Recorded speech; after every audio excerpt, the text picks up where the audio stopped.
South Africa has a coastline of over 3,000 kilometers, but seafood still remains very inaccessible and very expensive, and that is due in part to the fact that we have very strict fishing laws, and this helps maintain the biodiversity and the ecosystems in our oceans, and it prevents overfishing so that we can maintain our resources. We don't deplete our resources. Now, when I started showcasing how my village and many coastal villages live off the ocean and rely on the ocean for protein, there were a few people that were shocked that there is such a thing, because seafood in our country is expensive, it's inaccessible, it's for a select few. So Obi, I am going to assume that what you are saying is your lived experience of how you catch crayfish. So I'm going to tell you about mine.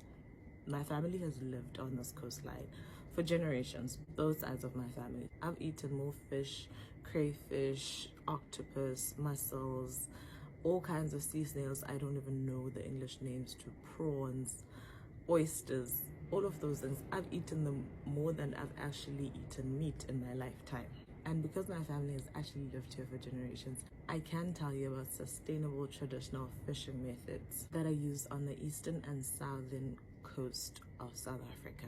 When the moon is full, which is when we do a lot of our foraging and our fishing, the tide goes back so much that you can literally walk into the ocean for 100 meters and even more, which means what you consider as where deep waters would be is now just rocks that we can walk on.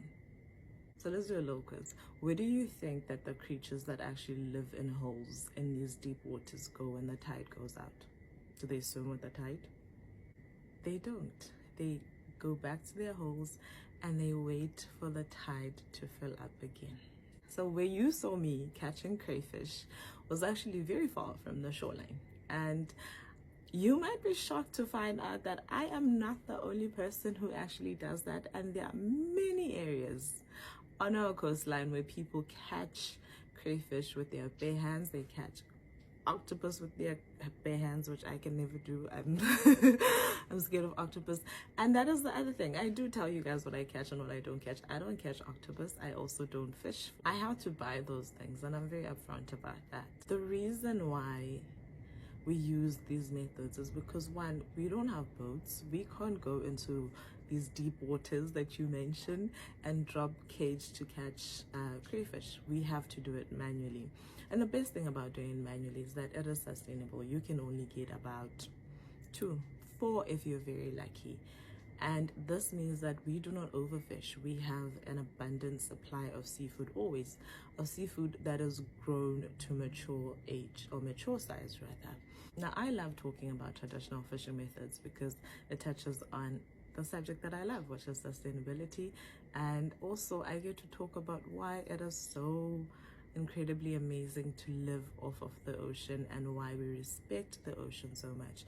So the insinuation that the crayfish is a paid actor that was placed alive in water and waited for me to grab it is quite hilarious, because you would assume that when you place crayfish in water, it would run. So what I do around here isn't very special. It's not very special in many coastal villages. Everybody does it. There's no mystery, there's no paid actors behind it. It's simply just low tide, poking around in holes. And that's the other thing. I was there for literally an hour and a half, if not 2 hours, poking around different holes to find some live action. And I don't have a film crew, so I don't have somebody following me around to catch the blow-by-blow action of everything that I'm doing when I'm at sea. So unfortunately, I didn't get to film everything and to show you a video of me going through every single hole to find crayfish.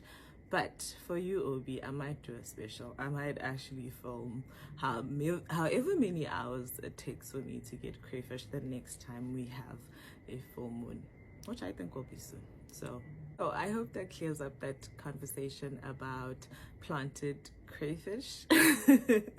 I promise you, the only paid actors in my videos are my goats. I pay them to hoot and holler as much as possible just to give that authentic rural feel to my videos.